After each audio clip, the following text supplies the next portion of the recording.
Scott and I met and married in less than 3 weeks.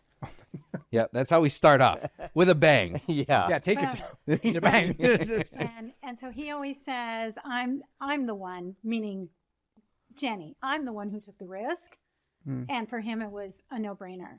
But the thing of it is, I mean, that seems really irrational, but because of my faith and my seriousness around wanting to not run my life, because I ran my life for 23 years and I didn't do all that I wanted to do. I did lots that I regret. And so when I turned my life over to the Lord at 23, it was like, okay, I get it. You're not here like in a genie bottle for when I'm in a predicament, right? I'm here for whatever you want.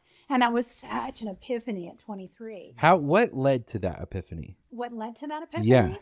Just in a work setting. And so I know the stats are that, once you get a certain age, there's not the conversion rates that you see in kids for leading kids to Jesus. But I'm saying adults are ripe.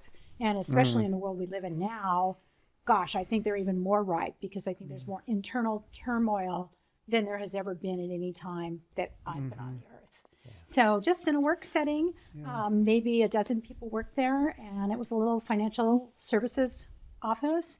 They all, unbeknownst to me, all of them literally were praying for me and invited me to a Bible study and just kind of blew me away one morning. And then that very next day, so that was a Saturday morning, the next day I was in church, and then I was like off to the races. Like the first thing I did was I put my TV in the closet because if there was a national emergency, I wanted to be able to find out what Red Cross to go to. Smart. Right? Okay. Because like what cot do I sleep on? Where do I get some water?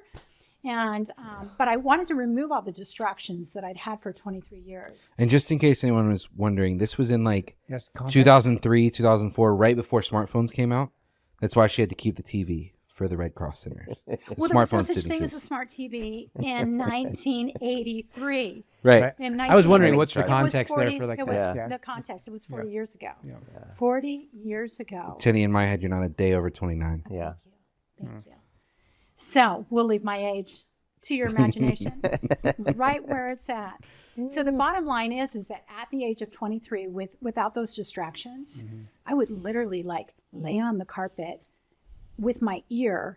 And I really wasn't trying to listen in to the people in the apartment below. No, it was that I had seen in the old Western movies how the Indians would lay on the ground and they'd be listening. When was the cavalry coming? When was the opposition coming? And so I just wanted to take a posture of being on my face or being on my side to see if I could still my heart and hear what his plan was. And so from 23 until the day I met him, just shy of 28, I was getting these like little tidbits. And I kept writing them down and I was building a vision board. And so by the time I met him, met and married in less than 3 weeks, I'll tell you what, I'm going on 4 years. It's like, Lord, are you on time here? Is where that was at. So I knew I would marry a man, or I knew that I felt confident that the Lord was telling me, I'm going to marry a short, stocky, brunette man with green eyes and more freckles than me. Not so that we could play dot to dot, just so that I wouldn't feel conscious about my own freckles, which I'd been relentlessly teased for as a child. So I've grown up in Los Angeles, and it's 85 out, and I'm in long sleeves hiding my freckles, right? So deep things, right? But these were the things that made it easy to spot him and prepare me for the bomb he dropped 24 hours after we met. Yeah. Yeah. So we met in a hot swinging spot. If you know Los Angeles, there's a place that the surfers go to. It's 15 minutes from Malibu Beach, famous beach. It's where the bikers go because, the canyons and great places to ride your ride. And it's called the Sagebrush Cantina. And on a Sunday afternoon, that place is just filled with a couple hundred people, live music, lots of guacamole, probably pictures of margaritas flowing like fountains. Right. Really cool spot. Everyone in LA knows about it practically. And I walked in there at noon on Mother's Day all those years ago.